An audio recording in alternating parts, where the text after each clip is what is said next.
மாட்டிக்கிட்டேன் உன்னை பார்த்துதான் மாமா உன்னை பார்த்துதான். அடமுத்து நக்கு இருக்கு மொத்தமும் தெளிய முறையிடலாமோ சுத்தர கண்மல சிக்கன என்ன சிறையிடலாமோ.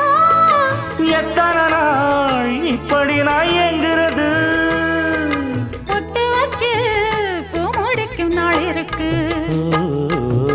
புது வளையல அரைச்சு தொண்டையில தான் நினைச்சு மாமன் கிட்ட பேச போற மணிக்கணக்கா. தூண்டாமணி விளக்கு தூண்டி விட்டு எரிய வச்சு உன் முகத்தை பார்க்க போற நாள் கணக்கா.